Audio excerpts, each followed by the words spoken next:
Good morning student, आप सभी का स्वागत है मेरे यूट्यूब चैनल डीजे केमिस्ट्री वाला में। ओके स्टूडेंट, आज का हमारा टॉपिक है टाइप्स ऑफ केमिकल रिएक्शन कि केमिकल रिएक्शंस कितने टाइप्स का होता है।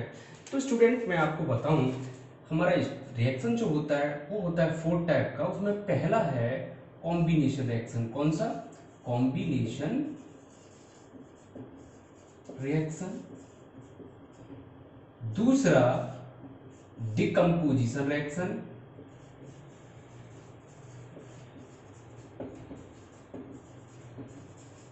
तीसरा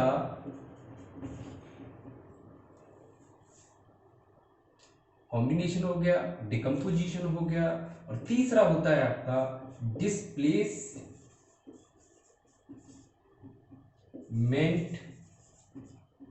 रिएक्शन, और चौथा है आपका redox reaction. Okay student, let's begin. तो सबसे पहले फर्स्ट ऑफ ऑल हम स्टडी करेंगे कॉम्बिनेशन रिएक्शंस के बारे में कि कॉम्बिनेशन रिएक्शंस क्या होता है। तो देखो, जैसा कि इसके नाम से पता चल रहा है, क्या पता चल रहा है? कॉम्बिनेशन। जैसा इसका नाम है कि यहाँ पर कुछ ना कुछ कोई चीज क्या करेगी, कंबाइन करेगी। ठीक है ना? देखो समझते हैं इसमें कॉम्बिनेशन रिएक्शन में क्या होता है कि कोई भी एलिमेंट होगा, ये कंपाउंड्स होंगे दो, वो क्या करेंगे म्यूचुअली, दो हो सकते हैं, दो से ज्यादा भी हो सकते हैं, आपस में दोनों क्या करेंगे मिलके एक सिंगल सब्सटेंस बनाएंगे, क्या? एबी, है ना? तो इस तरह की रिएक्शंस को क्या कहेंगे आप? Combination reaction. इसका मतलब अगर इसका डेफिनेशन लिखा जाए तो ये हो गया those reaction in which two और more than two substance chemically combined together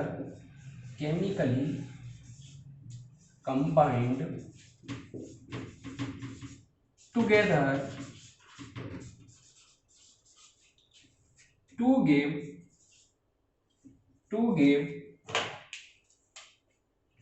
give single substance। Okay student, ये हो गया इसका डेफिनेशन। बड़ा आसान है कि वो रिएक्शन जिनमें दो या दो से अधिक सबस्टांसेस आपस में क्या करते हैं, जुड़ते हैं और क्या बनाते हैं, सिंगल सबस्टांस बनाते हैं। तो ऐसी रिएक्शन को क्या कहते हैं? कॉम्बिनेशन रिएक्शन कहते हैं। स्टूडेंट हमारे पास क्या होता है? एलिमेंट की फॉर्म में होता है, कंपाउंड एलिमेंट हो गया, और एक फॉर्म पढ़ा होगा हमने किसका? कंपाउंड का, है ना? अब ये हो सकता है कि एलिमेंट के साथ क्या करे, कंबाइन करे। हो सकता है कंपाउंड के साथ कंबाइन करे। हो सकता है कि आपका एलिमेंट किसके साथ कंबाइन करे? कंपाउंड के साथ कंबाइन करे, है कि नहीं? इससे ज्यादा टाइप्स आपको नहीं दिखेगा। हो सकता है तो फॉर एग्जाम्पल कार्बन कंबाइन करता है ऑक्सीजन के, और क्या बनता है आपका? CO2। तो देखा, यहाँ एक कार्बन अलग एलिमेंट था, ऑक्सीजन अलग था, और दोनों ने केमिकली कंबाइन करके क्या बना दिया? Carbon dioxide gas. और यहाँ पर निकला इनॉर्मस अमाउंट ऑफ हीट, है ना? क्या जनरेट हुआ यहाँ पर? हीट। हो सकता है कि वो दोनों ही जो आपस में ऐड हो रही है स्पीसीज कंपाउंड हो। फॉर एग्जाम्पल जब आप कैल्शियम ऑक्साइड की रिएक्शन किससे कराते हैं? वाटर से कराते हैं, तो क्या बनता है? Calcium hydroxide. क्या बनता है? Calcium hydroxide. और क्या जनरेट होता है आपका? हीट, है ना? हीट निकलता है। इसी तरह से हो सकता है कि कोई एलिमेंट किसके साथ रिएक्शन करे? कंपाउंड के साथ रिएक्शन करे। फॉर एग्जाम्पल अगर आपका सी और किसके साथ किसके साथ करे? कार्बन मोनोऑक्साइड के साथ रिएक्शन करे, तो क्या बनेगा आपका? O2 किसके साथ करे? CO के साथ करे, तो क्या बनेगा आपका? CO2। ओके स्टूडेंट, इसको बैलेंस कर लेते हैं जरा। आई थिंक ये बैलेंस है। यहां पर भी क्या मिलेगा आपको? हीट। तो तो आपने देखा कि इन सभी एग्जांपल्स में हमने देखा कि कॉमन क्या बात है कि दो कंपाउंड्स, देखो अकेला सब्सटेंस अकेला, जो भी प्रोडक्ट फॉर्म होता है वो कितना होता है, सिंगल होता है। तो इसलिए जैसा हमने इसका डेफिनेशन लिखा, यहाँ पर एक स्टार वाला पॉइंट ये है कि देखो मैंने तीनों रिएक्शन से बेसिस पर ये देखा कि हर एक के केस में हीट क्या हो रहा है, जनरेट, हर एक के केस में हीट क्या हो रहा है, जनरेट हो रहा है। तो मैं स्टार पॉइंट ये लिखूंगा कि जनरली एक्सेप्शन हो सकता है, generally combination reaction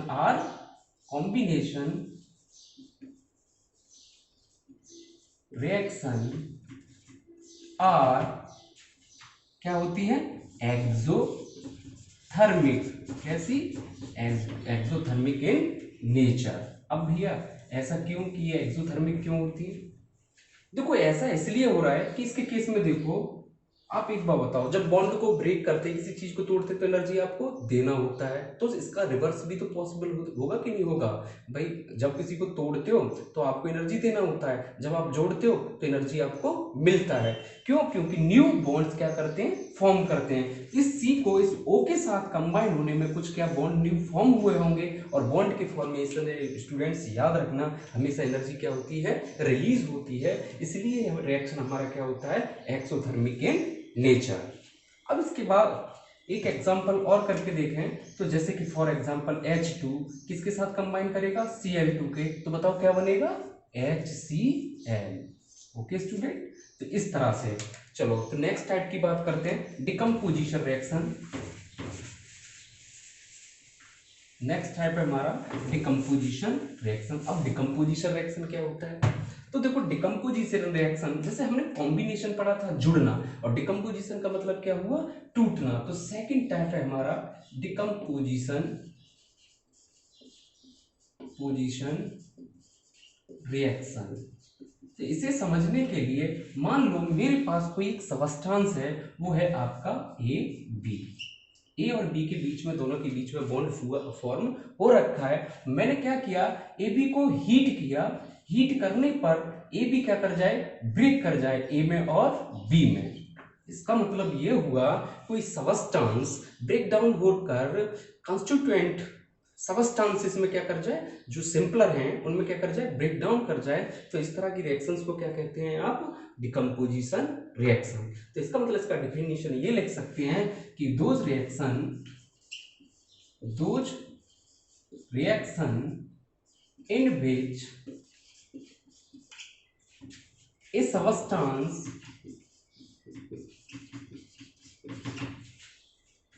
gets split, टूट जाता है या फिर break down, gets split into two और मोर सिंपलर सबस्टांसेस, है ना, वो रिएक्शन है जिनमें क्या होगा, कोई एक सबस्टांस दो या दो से ज्यादा सबस्टांसेस में क्या कर जाएगा, प्रोडक्ट देगा, ब्रेक डाउन हो जाएगा। ऐसी रिएक्शन को क्या कहते हैं आप, डिकम्पोजिशन रिएक्शन कहते हैं। ओके स्टूडेंट, चलो एक एग्जांपल के द्वारा समझते हैं। क्या, फॉर एग्जांपल हमारे पास है कैल्शियम कार्बोनेट, ठीक है ना, कैल्शियम कार्बोनेट, और इसको क्या किया मैंने, हीट किया, तो ये ब्रेक डाउन कर गया कैल्शियम ऑक्साइड में और किसमें, कार्बन डाइऑक्साइड में। ओके स्टूडेंट, तो इस तरह से हमने देखा कि ये सिंगल सबस्टांस था, अब कितना बन गया, दो बन गया, ठीक है ना। थोड़ा थोड़ा आपको ये नहीं लग रहा है कि ये कुछ कॉम्बिनेशन, अगर मैं इधर बात करूं तो ये कॉम्बिनेशन रिएक्शन हो गया। इसका मतलब, इसका एक स्टार पॉइंट ये आया कि it is the opposite of combination reaction. ये क्या होती है, कॉम्बिनेशन रिएक्शन के अपोजिट होती हैं, ठीक है ना। डिकम्पोजिशन रिएक्शन कॉम्बिनेशन रिएक्शन की क्या हो जाएंगी, अपोजिट हो जाएंगी। अब दूसरा स्टार पॉइंट की बात करूं तो बताओ ये रिएक्शन है किस तरह की होनी चाहिए नेचर में, एंडोथर्मिक या एक्सोथर्मिक, अभी मैंने समझाया था। तो बेटा हम यहाँ क्या कर रहे हैं, देखो पिछले वाले में बॉन्ड मेक हो रहा था तो एनर्जी आपको मिल रही है, इस वाले में बॉन्ड क्या कर रहा है, ब्रेक हो रहा है। देखो CaO का जो इनके बीच में ये दोनों आपस में जुड़ा हुआ था, अब ये क्या हो गए, अलग अलग हो गए, यानी कि आपने बॉन्ड को क्या किया, ब्रेक किया है, और ब्रेक करने में आपको एनर्जी देनी पड़ती है, क्या करना पड़ेगा, ब्रेक करने में आपको एनर्जी देनी पड़ेगी। तो ये क्या होती हैं, कौन सा क्या नेचर हो गया, एंडोथर्मिक इन नेचर। पर ध्यान रखना ये वर्ड यहाँ लिखा है जनरली, ठीक है, एक्सेप्शन हो सकते हैं, ठीक है ना, एक्सेप्शन हो सकते हैं। फॉर एग्जांपल एक नोटेबल एक्सेप्शन है, मैं उसको लिखता हूं, जैसे कि आप पीते हो कार्बोनेटेड बेवरेज, समझे, अरे कोल्ड ड्रिंक्स, कोका कोला पीते हैं ना, तो कोल्ड ड्रिंक में क्या होता है आपका, वहां क्या होता है, H2CO3, इसे बोलते हैं कार्बोनिक एसिड, समझ रहे हो ना, एसिड है, नहीं पीना चाहिए, नुकसान करेगा, पर हम पिएंगे, ठीक है। तो ये क्या करता है, ये ब्रेक डाउन होता है H2O में और CO2 में। जैसे ही आप बोतल ओपन करते हो, मुंह में डाल लेते हो, अंदर जाता है स्टमक में, वहां CO2 रिलीज होता है और बाहर आता है, तो हम डकार आती है हमें ना। तो इस तरह से ये CO2 आपका ये निकल गया, ठीक है स्टूडेंट। अब मैं ये कह रहा था, क्या इस रिएक्शन को प्रोसीड करने में आपने किसी तरह का टेम्परेचर दिया, किसी तरह का हीट दी, किसी तरह की एनर्जी प्रोवाइड की? नहीं, ये तो अपने आप ही टूट गया। इसलिए मैं बोल रहा हूं वो जनरलाइज वे की बातें हैं, मे बी इनके एक्सेप्शन हो सकते हैं। ओके स्टूडेंट, अब प्रॉब्लम, अब ये तो मेरा हो गया कि डिकम्पोजिशन रिएक्शन में कोई भी सबस्टेंस सिंपलर सबस्टेंसेस में ब्रेक डाउन कर जाएगा, पर प्रॉब्लम ये है कि भाई एनर्जी कहां से प्रोवाइड करूं, क्योंकि मैंने सुना है कि बॉन्ड का तोड़ने के लिए आपको एनर्जी प्रोवाइड करना पड़ेगा। तो देखो डिकम्पोजिशन रिएक्शन में एनर्जी जो प्रोवाइड करने का वो 3 तरीका होता है, यानी कि डिकम्पोजिशन रिएक्शन आपकी कितने टाइप्स की हो गई, 3 टाइप्स की हो गई। पहला होता है आपका थर्मल डिकम्पोजिशन। कैसा होता है, thermal decomposition. Okay student, thermal decomposition. दूसरा हो गया आपका फोटो केमिकल डिकम्पोजिशन, और तीसरा हो गया इलेक्ट्रोलाइटिक डिकम्पोजिशन। ओके स्टूडेंट, तीसरा टाइप हो गया आपका इलेक्ट्रोलाइटिक डिकम्पोजिशन, या फिर इनको लिख सकते हैं और इसका दूसरा थर्मो, एक्चुअली डिकम्पोजिशन को लाइसिस भी बोलते हैं, थोड़ा सा इस तरह से LY, तो इसको मैं बोल सकता हूं थर्मोलाइसिस। थर्मो मतलब हीट, लाइसिस मतलब ब्रेकडाउन, ठीक है ना। फोटोलाइसिस, और इसको क्या बोल सकते हैं हम, इलेक्ट्रोलाइसिस। क्लियर हो गया, इलेक्ट्रोलाइसिस। तो इस पहले वाले की बात करें, थर्मोलाइसिस की बात करें, थर्मो मतलब हमें क्या करना है जी, हीट देना है। और हीट कैसे देंगे आप, हीट कैसे देंगे, बाय इंक्रीजिंग टेम्परेचर। आप टेम्परेचर बढ़ाएंगे तो इसका मतलब किसी रिएक्शन में ऊपर एरो पर, मैंने बताया था ना कंडीशंस लिखा रहता है, अगर कहीं एरो पर आपको ये लिखा हुआ दिख जाए क्या, टेम्परेचर, तो समझ लो वो कौन सी रिएक्शन है, थर्मल टाइप की रिएक्शन है, मतलब वहां हीट का रिक्वायरमेंट हुआ है। ओके स्टूडेंट, अब ऐसे ही आपका फोटोकेमिकल रिएक्शन रहा, तो यहाँ भी क्या है, एनर्जी प्रोवाइड करनी पड़ती है, पर कौन सी, फोटो एनर्जी। और फोटो एनर्जी कहाँ से आती है आपकी, लाइट से। कहाँ से, सनलाइट। कहाँ से आती है, लाइट से, यानी कि सनलाइट। आपको पता है फिजिक्स कहता है जो सन से लाइट आती है किसकी फॉर्म में आती है, बंडल ऑफ फोटॉन्स, यानी कि जो एनर्जी का पैकेट की फॉर्म में आती है, तो उनको क्या कहते हैं आप, फोटॉन्स, यानी कि इसको फोटोनिक एनर्जी कहेंगे, ठीक है ना। तो वो आपके सबस्टेंस पर डालते हैं, तो इससे हमारा बनता है। इलेक्ट्रोलाइसिस में क्या यूज करना होगा आपको, इलेक्ट्रिसिटी। क्या यूज करना है आपको, इलेक्ट्रिसिटी। और इलेक्ट्रिसिटी कैसे यूज करेंगे, ठीक है, तो इन सबको एक एक करके डिटेल से डिस्कस करते हैं। तो पहला हम पढ़ रहे हैं, हमारा पहला टाइप है थर्मल डिकम्पोजिशन। तो थर्मल डिकम्पोजिशन का मतलब क्या हुआ भाई, इसका डेफिनेशन लिखे तो क्या हो गया, those reaction which are carried, those decomposition reaction which are carried by the heating, ये है ना, carried out by the heat, यानी कि आप हीट आपका क्या करें, सप्लाई करें, किसी भी एक्सटर्नल सोर्स से आप हीट सप्लाई करते हैं, तो वो रिएक्शन क्या हो गया आपका, डिकम्पोजिशन रिएक्शन हो गया। कौन सा, थर्मल। फॉर एग्जांपल, अभी मैंने एग्जांपल किया था कैल्शियम कार्बोनेट वाला, ये वाला CaCO3 वाला। एक्चुअली इसमें क्या करना होता है, इसको इसे ब्रेक डाउन करने के लिए आपको क्या करना होता है, हीट प्रोवाइड करना होता है। और हीट प्रोवाइड का मैंने साइन आपको बताया, कैसे बनाते हैं, डेल्टा, ठीक है ना। तो ये ब्रेक डाउन कर जाएगा CaO प्लस किसमें, CO2 में। तो ये हमारा रहा थर्मल डिकम्पोजिशन, हमारा ये हो गया, ठीक है ना। ओके स्टूडेंट, अब इसके बाद नेक्स्ट समझते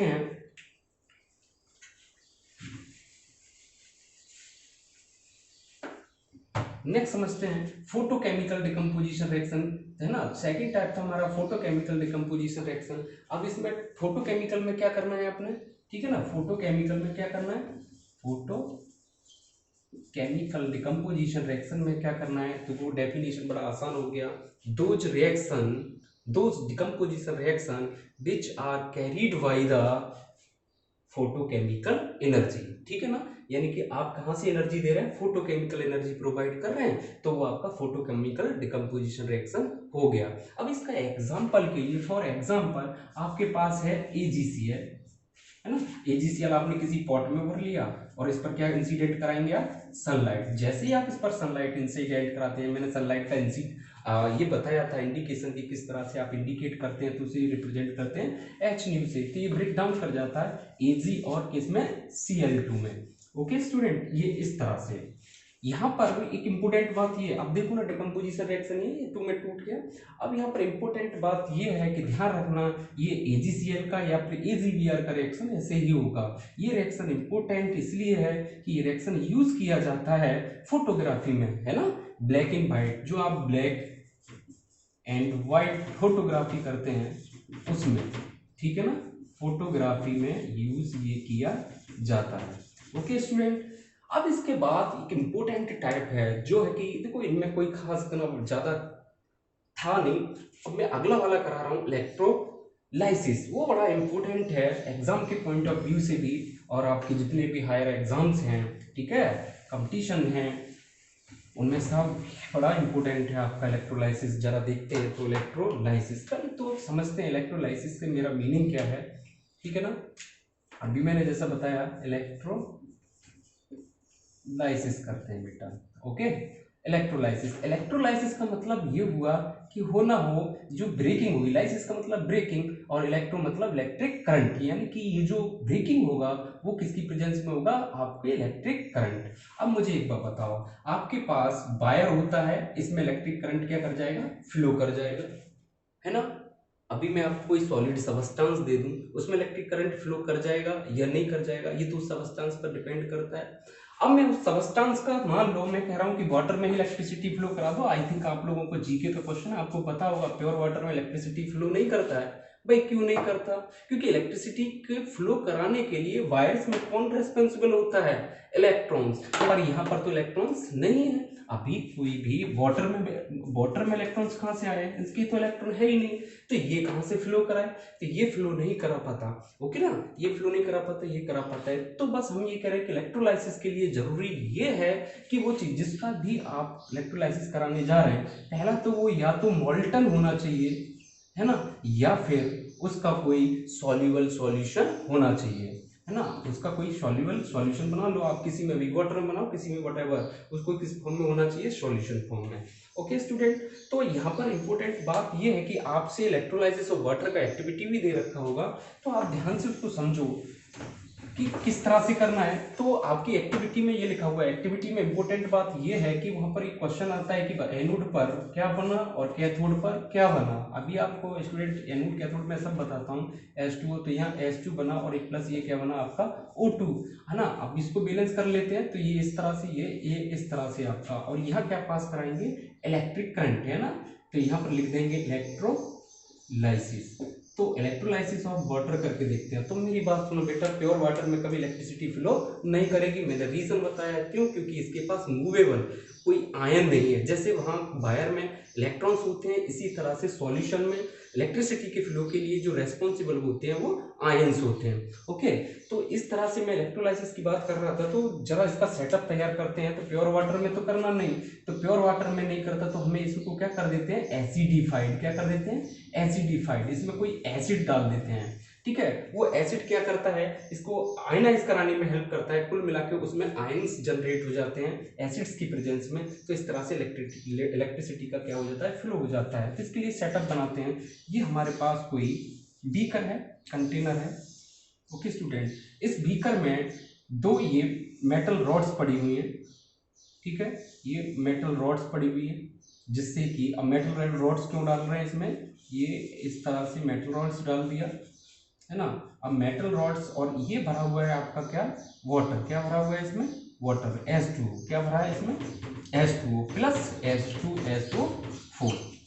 ओके, एसिडिफाइड का मतलब विद एसिड, थोड़ा सा अमाउंट ऑफ एसिड भी डालना पड़ेगा, ठीक है। अब मैंने ये क्या किया, ये मेटल प्लेट्स को, इनको बोलते हैं आप इलेक्ट्रोड्स, मतलब ये देखो, अब ये तो है नहीं कि वायर को आप वाटर में डाल दोगे, ऐसा तो है नहीं, वायर को डाल दोगे तो किसी बेसिस पे करोगे, किसी चीज की हेल्प लोगे, तो ये क्या करता है कि इलेक्ट्रिक करंट पास करने के लिए हम लोग ऐसे डाल देते हैं। कोई मेटल रॉड हो सकती है, ग्रेफाइट रॉड हो सकती है, ठीक है।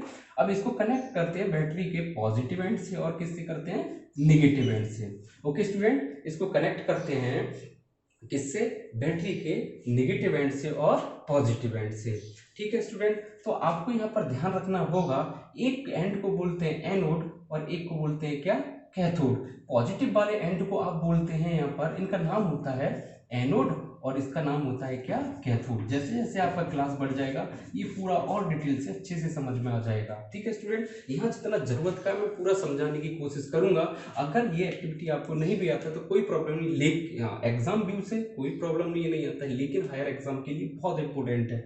मैं अभी एक बार इलेक्ट्रोलाइसिस करा रहा हूँ, एक बार और कराऊंगा नेक्स्ट चैप्टर में, तो आपको आई थिंक पूरी तरह से फिर क्लियर हो जाएगा। ओके स्टूडेंट, अब इसके बाद हमारे पास, क्योंकि मैंने इसमें H2SO4 डाल दिया, इसलिए जो मेरा वाटर था, देखो वाटर कैसे बनाया होगा, आप नाम नेम तो H प्लस और OH निगेटिव दोनों को मिला के वाटर बना दिया आपने, ओके ना। तो इस तरह से, तो यहाँ पर ये किस फॉर्मेट में रहेगा, H प्लस और ये OH माइनस, ठीक है। अब ये H प्लस, जैसे ही आप इसमें इलेक्ट्रिक करंट लगाएंगे, जैसे ही आप बैटरी से जोड़ेंगे, तो आपको पता है इस बैटरी में से ये तो वायर है ना, वायर है और ये मेटल रॉड है, तो इससे ऐसे ऐसे ऐसे इधर की तरफ क्या आ रहे होंगे, इलेक्ट्रॉन्स, इधर की तरफ कौन आ रहे होंगे, इलेक्ट्रॉन्स। यानी कि यहाँ पर कहीं ना कहीं यहाँ इलेक्ट्रॉन्स क्या हो गए, डिपोजिट आते जा रहे हैं, ठीक है।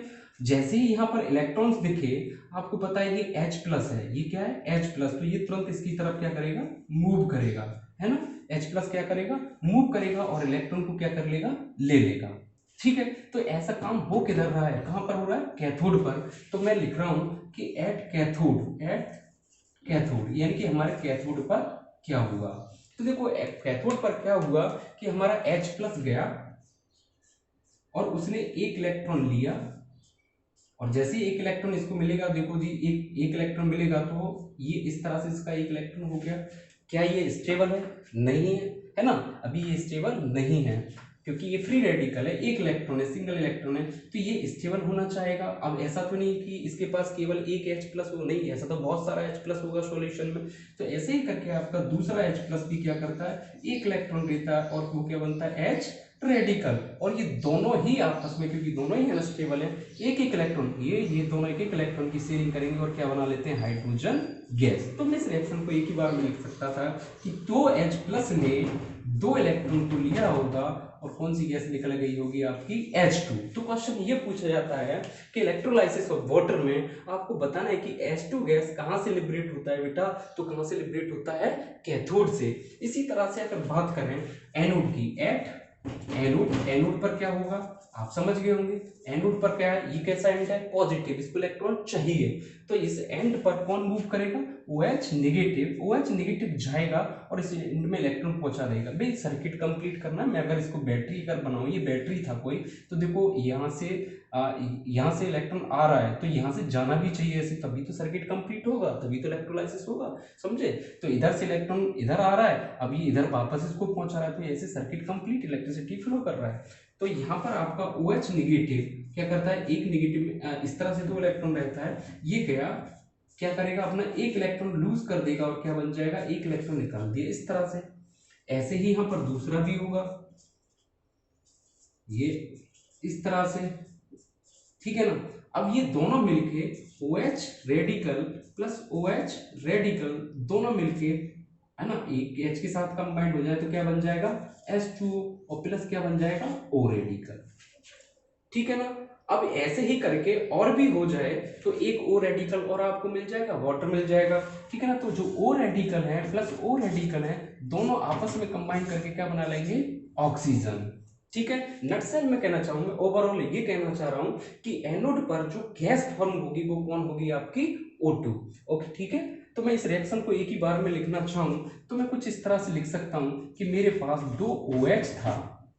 ओके स्टूडेंट, मैं थोड़ा सा ऊपर लिख देता हूँ, मेरे पास 2 OH था, मेरे पास 2 OH था प्लस इसने 2H था, गिव्स आउट, इनसे क्या मिला आपके H2O प्लस क्या मिलेगा आपको O2। ओके, अब इसको क्या कर लेते हैं, बैलेंस कर लेते हैं, 2H नेगेटिव नहीं, ओके इसको बैलेंस कर लेते हैं। H2O 3, तो अभी बैलेंस नहीं, मैं यहाँ क्या कर लूँ 4 कर लूँ, ठीक है ना, 4OH कर लूँ, ठीक है। अब मैंने 4 किया तो मैं यहाँ 2 कर लूँ, आई थिंक ये अब बैलेंस है। अब कितना इलेक्ट्रॉन निकल के जाएगा यहाँ से, 4OH है तो 4 इलेक्ट्रॉन निकल के चला गया।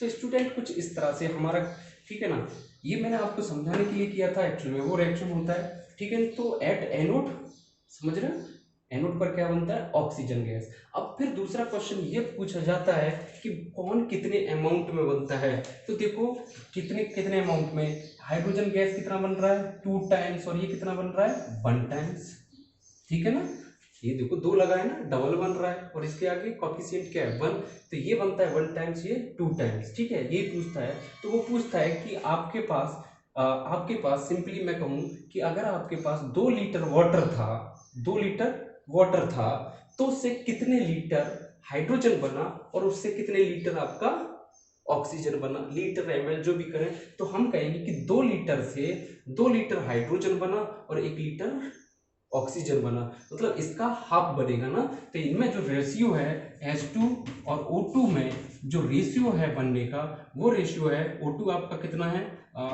O2 और H2 आगे पीछे कर लेते हैं थोड़ा, O2 तो ये है आपका 1:2। ओके स्टूडेंट, ये इस फॉर्मेट में फॉर्म होते हैं, यानी कि अगर टेस्ट ट्यूब में आप चेक करोगे तो सबसे ज्यादा गैस कौन सी बनेगी, H2 गैस बनेगी। ओके स्टूडेंट, इस तरह से हम क्या करते थे, इलेक्ट्रोलाइसिस। तो पूरा मैंने इलेक्ट्रोलाइसिस का प्रोसेस बता दिया। इसके बाद स्टूडेंट हमारा नेक्स्ट टाइप आता है डिस्प्लेसमेंट रिएक्शन। चलो नेक्स्ट रिएक्शन की बात करते हैं, डिकम्पोजिशन के बाद। डिकम्पोजिशन के बाद अब नेक्स्ट एक रिएक्शन है हमारा कौन सा, डिस्प्लेसमेंट रिएक्शन। अब देखो जैसा नाम से पता चल रहा होगा, डिस्प्लेसमेंट यानी कि डिस्प्लेस, किसी का क्या कर देना है, उसका प्लेस हटा देना है ना, displacement reaction, displacement reaction.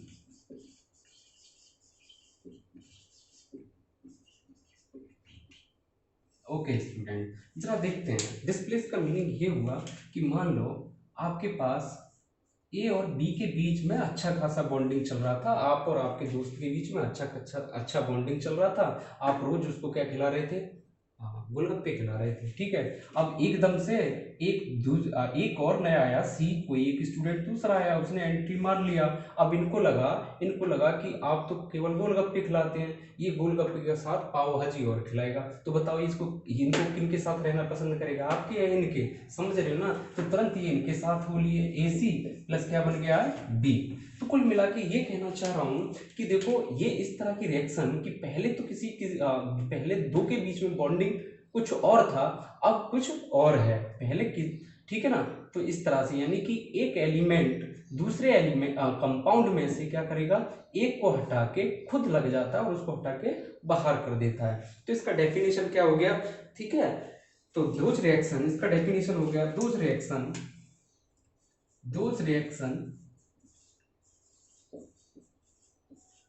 in which an element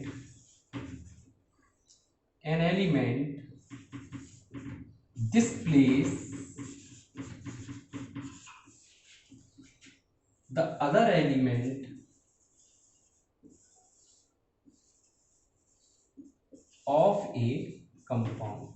अगर किसी कंपाउंड के अदर एलिमेंट को डिस्प्लेस कर दिया तो इस तरह के रिएक्शन को क्या कहते हैं आप, डिस्प्लेसमेंट रिएक्शन कहते हैं। ओके स्टूडेंट, डिस्प्लेसमेंट रिएक्शन में फॉर एग्जांपल इसे समझने की कोशिश करते हैं, ठीक है ना। फॉर एग्जांपल अगर मैं रिएक्शन कराता हूं आपकी चलो इससे पहले हम ये समझते हैं रिएक्शन से कंडीशन, इतना कॉपी हो गया, चलो इसको हटा के जरा समझते हैं।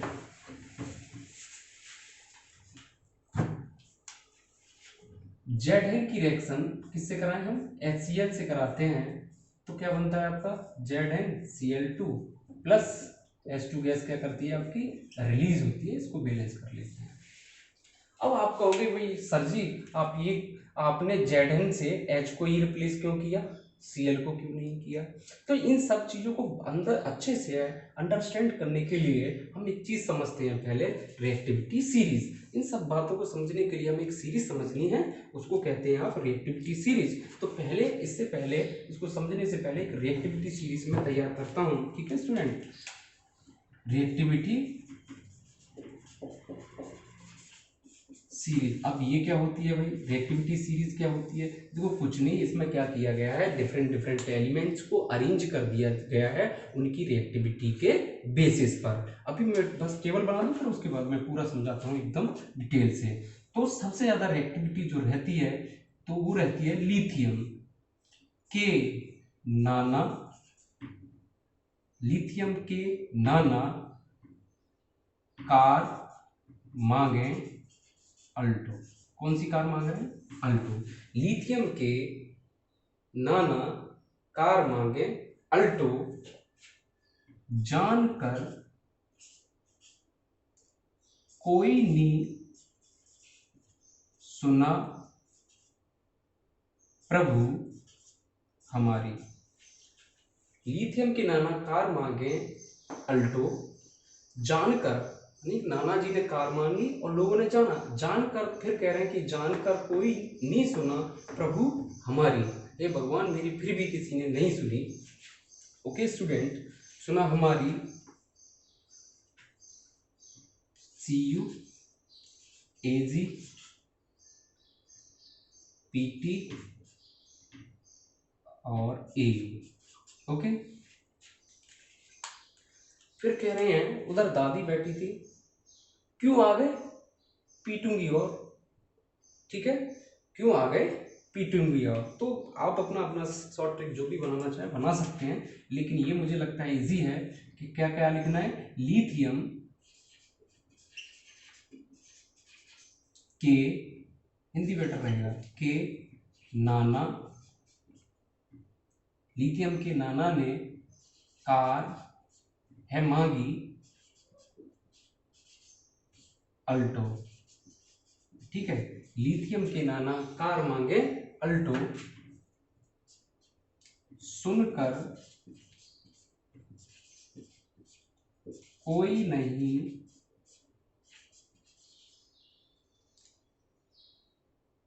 सुनकर नहीं सुनी, जानकर, ZN है ना, जानकर कोई नहीं सुना प्रभु हमारी।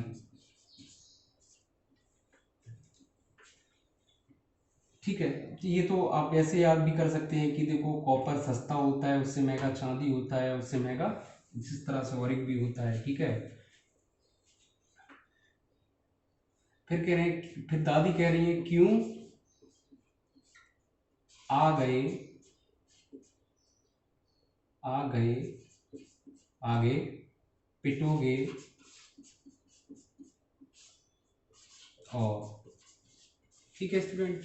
तो ये सीरीज बड़ा आसानी से ये ट्रिक बनाया है, आपको इजीली याद हो जाएगा। यहाँ पर जो रिएक्टिविटी है हाई टू लो है, ऊपर से नीचे रिएक्टिविटी क्या कर रहा है, डिक्रीज कर रहा है, ये ठीक है ना। ये एक्चुअली इसके बाद ये CU AG PT AU आएगा, वो इतना स्पेस नहीं था इसलिए उधर साइड लिख दिया है, ठीक है। तो लिथियम के नाना कार मांगे अल्टो, जानकर कोई नहीं सुना प्रभु हाइड्रोजन की, क्यों आ गए पिटोगे और, दादी कह रही हैं बेटा पिटोगे और, ठीक है ना, इस तरह से। तो देखो रिएक्टिविटी सीरीज, ये थोड़ा सा मैं आपको आइडिया देता हूं। ये लिखे हुए हैं आपके मेटल्स, और ये क्या लिखे हैं आपके FCl Br non metals. Metals का काम क्या होता है, इलेक्ट्रॉन एक्सेप्ट करना, गलत, इलेक्ट्रॉन डोनेट करना। जो जितना अच्छा इलेक्ट्रॉन डोनेट करेगा वो उतना ही अच्छा रिएक्टिव होगा, ओके स्टूडेंट, तो ये हमारे मोस्ट लेफ्ट पर आते हैं। आप देखो तो हम कहते हैं पीरियडिक टेबल में लास्ट चैप्टर आएगा, उसमें समझाएंगे कि लेफ्ट टू राइट जाने पर मेटालिक कैरेक्टर क्या करता है, डिक्रीज करता है। किसी पीरियडिक टेबल में left to right metallic character decrease करता है, यानी कि नॉन मेटालिक कैरेक्टर बढ़ता है। तो लेफ्ट टू राइट जाने पर मेटालिक कैरेक्टर डिक्रीज करता है, इसका मतलब इनकी इलेक्ट्रॉन देने की टेंडेंसी घट जाती है, इसलिए इनकी रिएक्टिविटी क्या है, कम, लिथियम की क्या है, बहुत ज्यादा। ओके स्टूडेंट, अब इसके बेसिस पर ये तैयार की गई है। और जो नॉन मेटल्स हैं उनकी रिएक्टिविटी का भी ऑर्डर ये है, ये हाई टू लो है रिएक्टिविटी का, यहाँ भी हाई टू लो है ना रिएक्टिविटी। ठीक है स्टूडेंट, अब इसको समझते हैं। फिर कहते हैं स्टार बात ये है, स्टार पॉइंट ये है कि more reactive metal less reactive को क्या कर सकती है, रिप्लेस। बस ये ध्यान रखना, जो रिप्लेसमेंट देना है, रिप्लेसमेंट केवल आपको कैसे देना है, high reactive metal to low reactive. यानी कि मैं ये कहना चाह रहा हूं कि high reactive metal low reactive metal को क्या करेगी, रिप्लेस करेगी। ठीक है ना। अब यहां देखते हैं जिंक। जिंक कहां पर है हमारा, जिंक देखो जरा, ये रहा जिंक, कहां है, ये रहा हाई। अब इनमें H और Cl देखें तो देखो ये H सीरीज में हमारा ये रहा, बताओ रिएक्टिविटी हाई किसकी है, जिंक की, H की क्या है, लो। इसका मतलब ये जिंक इस H को क्या कर देगा, रिप्लेस कर देगा, क्या बनाएगा, ZnCl2। ठीक है, इतनी बात समझ में आ गई होगी। ठीक है, कि किस तरह से इसको रिप्लेस करेगा। अब ये समझ रहे हैं कि रिप्लेसमेंट हुआ कैसे। ठीक है ना, ये तो समझ में आ गया क्यों करेगा, क्योंकि इसकी हाई रिएक्टिविटी है, इसकी लो रिएक्टिविटी है, इसको रिप्लेस कर। देखते हैं जरा रिप्लेसमेंट हुआ कैसे। ठीक है, तो देखो जिंक क्या है आपका, मेटल, Zn2+ आयन होता है, आपने पढ़ा होगा। यानी कि ये क्या है, तैयार बैठा है 2 इलेक्ट्रॉन लेके। एक्चुअली था क्या, HCl बैठा हुआ था बॉन्डिंग बना के इसके साथ, एक इलेक्ट्रॉन इसके साथ आराम से शेयर करके बैठा हुआ था, इसके साथ खुश थे, इन दोनों की अच्छी चल रही थी, अच्छी दोस्ती थी। अचानक से इनकी जिंदगी में ये जिंक आ गए। तो Cl ने देखा, अब भाई Cl क्या है आपका, नॉन मेटल है ना, इसको क्या चाहिए, इलेक्ट्रॉन एक्सेप्टर है, इसे इलेक्ट्रॉन चाहिए भाई, जिसको इसको तो पिज्जा खाना है तो खाना है, ठीक है, कहीं से भी है। ठीक है, तो नॉन मेटल है, ओके, तो इसको इलेक्ट्रॉन एक्सेप्टर है, इसको इलेक्ट्रॉन चाहिए ही चाहिए। अब ये हाइड्रोजन दे रहा था, इन्होंने देखा कि हाइड्रोजन, जब ये कोई भी नहीं था इस दुनिया में, यही थे, तो इनकी मजबूरी थी, इनसे ही ले रहे थे। पर जैसे ही इन्होंने देखा कि हाइड्रोजन के कंपैरिजन में जिंक तो बहुत जल्दी इलेक्ट्रॉन दे सकता है और बहुत ज्यादा दे सकता है, तो ये कहने लगे कि हम तुम्हारे साथ क्यों रहें, फिर तो हम इन्हीं के साथ रहेंगे। तो ये कैसे क्या करते हैं, तो ये कहते कि अच्छा जो हमसे लिया था वो हमारा वापस कर दो। तो जिंक क्या करेगा, तुरंत जिंक क्या करेगा, अपना इलेक्ट्रॉन इसको पहुंचाएगा, ये इसको एक पहुंचाया। ठीक है, तो जिंक ने पहले एक पहुंचाया तो क्या बना आपका H रेडिकल। अभी तो जिंक पर एक और है, ये कह रहा है कि मैं अकेला 2 को सेटिस्फाई कर सकता हूं, तो कितने चाहिए आपको, 2H, एक H और आ गया। ठीक है ना, 2 को देगा ना अकेला 2, तो 2H आ गए। ठीक है ना, और इसका मतलब Cl को तो एक ही चाहिए होता है, तो ये भी कितने Cl को सेटिस्फाई करेगा, 2 को, तो ZnCl2, और ये H दोनों मिलके क्या बना लेंगे, H2। तो इस तरह से आपका गैस टू H2 गैस निकल जाता है। ठीक है ना, तो ये डिस्प्लेसमेंट रिएक्शन था। ठीक है ना, तो डिस्प्लेसमेंट रिएक्शन में आपको ये पूछा जाता है, देखो बहुत सारी तरह के क्वेश्चन रहते हैं कि देखो फेरस सल्फेट का कलर, कॉपर सल्फेट का कलर जो होता है, ठीक है ना, ब्लू कलर, वो डिसअपियर हो जाता है। ठीक है, जैसे उसमें आयरन गेल्स मिलाते हैं, तो देखो यहाँ आयरन देखो, Fe जानकर, फिर यहाँ Fe और आएगा, सॉरी Fe यहाँ पर, फिर कोई, जानकर फिर कोई नहीं सुना। ठीक है ना, जानकर फिर कोई नहीं सुना प्रभु हाइड्रोजन की, तो यहाँ Fe और आएगा बीच में। ठीक है, तो देखो आयरन की रिएक्टिविटी कॉपर से क्या है, ज्यादा, तो आयरन क्या करेगा, जैसे कि आपसे क्वेश्चन पूछा जाता है कि देखो कॉपर सल्फेट सॉल्यूशन, जो कॉपर सल्फेट सॉल्यूशन होता है, जो कॉपर सल्फेट का सॉल्यूशन होता है, कॉपर सल्फेट की सॉल्यूशन में आयरन नेल्स डालने से क्या होता है, तो देखो इसका सॉल्यूशन का जो कलर होता है ब्लू कलर होता है। जैसे इसको डालते हैं तो ये इसको क्या कर देगा, रिप्लेस कर देगा। कैसे करेगा, FeSO4 प्लस ये Cu क्या, सॉल्ट। ठीक है ना। तो इसका जो ब्लू कलर है वो क्या हो जाएगा, डिसअपियर, इसका ब्लू कलर नहीं होता है। तो इस तरह के क्वेश्चंस रहते हैं। तो मैं तो यही कहूंगा कि आप ध्यान रखें रिएक्टिविटी सीरीज। आप ऐसा कि कौन किसको रिप्लेस करेगा कौन नहीं करेगा, इस तरह की रिएक्शन ये भी पूछ लेता है कि इनमें से ये बताओ कि ये रिएक्शन प्रोसीड करेगा या नहीं करेगा, है ना। ये भी क्वेश्चन हो सकता है कि ये रिएक्शन होगा या नहीं होगा, वो गलत दे देगा। जैसे कि फॉर एग्जांपल अभी मैं इस रिएक्शन को उल्टा लिख देता, मेरे पास होता FeSO4 और फिर मैं इसकी रिएक्शन करा देता Cu से, तो कुछ स्टूडेंट जल्दबाजी में CuSO4 बना के Fe बाहर निकाल देते, जो कि हो ही नहीं सकता। मेरी बात समझ रहे हैं। तो आपको इस तरह का भी क्वेश्चन हो सकता है। ये बहुत अच्छा है, यहाँ से बहुत अच्छा क्वेश्चन बनता है। तो FeSO4 Cu को, ठीक है ना। तो इस तरह से डिस्प्लेस करने के लिए आपको ये ऑर्डर याद होना बहुत ज्यादा जरूरी है। तो जरा ये भी समझते हैं, थोड़ा सा ये समझ लेते हैं कि ये डिस्प्लेसमेंट में रिएक्शन जो हम लिख रहे हैं अपनी तरफ से, ठीक है, कैसे लिख रहे हैं। तो मेरी बात सुनो बेटा, कभी भी कोई रिएक्शन कराना है आपको इनऑर्गेनिक का, मतलब कार्बन वाले कंपाउंड्स का नहीं, इन कंपाउंड्स का कराना है, तो मैं इसका एक सिंपल सी बात बता रहा हूँ। देखो कॉपर सल्फेट का फॉर्मूला आप लिखोगे, मैं कहूँ write down the formula of copper sulphate, तो आप क्या करोगे, आप करोगे Cu2+ लिखा होगा और आपने SO4 2- लिखा होगा, फिर कहते हो अच्छा है चार्ज एक जैसा है तो कट डाउन हो गया तो सीधा CuSO4। बेटा जैसे फॉर्मूला लिखते हैं ना वैसे ही ब्रेक डाउन करके उसको लिख दीजिए, प्रॉब्लम सॉल्व्ड है। तो जैसे फॉर एग्जांपल CuSO4 था, मैंने दोनों अलग अलग करके लिख दिया। अब मुझे पता है Fe इलेक्ट्रॉन डोनेट करेगा, तो इसको थोड़ी ना करेगा, ठीक है ना। इसको इसने डोनेट कर रखा है, लेकिन इससे तो इसको वापस करेगा तो Fe2+ इसके साथ बनाएगा। तो इस तरह से आपकी रिएक्शन होती है। अब डिस्प्लेसमेंट रिएक्शन में ही हम दूसरा इसी में पढ़ते हैं, double displacement reaction. Okay student, फिर हम पढ़ते हैं क्या, डबल डिस्प्लेसमेंट रिएक्शन। तो डबल डिस्प्लेसमेंट रिएक्शन क्या होता है, देखो इसी का थोड़ा सा एक्सटेंडेड फॉर्म है, कुछ नहीं है, ऐसी कोई खास बात नहीं है डबल डिस्प्लेसमेंट रिएक्शन का, ठीक है, इसमें टेंशन लेने का जरूरत नहीं है। इसी का थोड़ा सा बड़ा फॉर्म है। फॉर एग्जाम्पल अगर मैं रिएक्शन कराता हूं, जैसे कि एक रिएक्शन करा रहा हूं मैं, H2SO4 की रिएक्शन करा रहा हूं, ठीक है, की रिएक्शन NaOH से कराता हूं, तो मेरा क्या बनेगा, ये Na2SO4 प्लस क्या बनेगा मेरा, Na2SO4 क्या बनेगा मेरा, और बनेगा आपका Na2SO4 हो गया, और क्या बनेगा आपका H2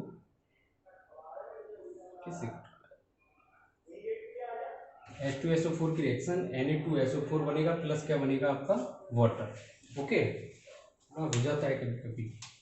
तो H2SO4 NaOH और ये Na2SO4 और ये H2O बन गया। बैलेंस कर लें, आई थिंक रिएक्शन को बैलेंस करने का जरूरत पड़ेगा। तो देखते हैं यहाँ H2 है, ठीक है, ये SO4 तो सिंगल आयन है तो सिंगल आयन ट्रीट कर दिया, यहाँ 2 करना पड़ेगा, अब 2Na हुआ तो Na2। अब देख लेते हैं कितना हुआ H2, ये आई थिंक ये 2H2O करते ही मेरा ये प्रॉब्लम सॉल्व हो गया।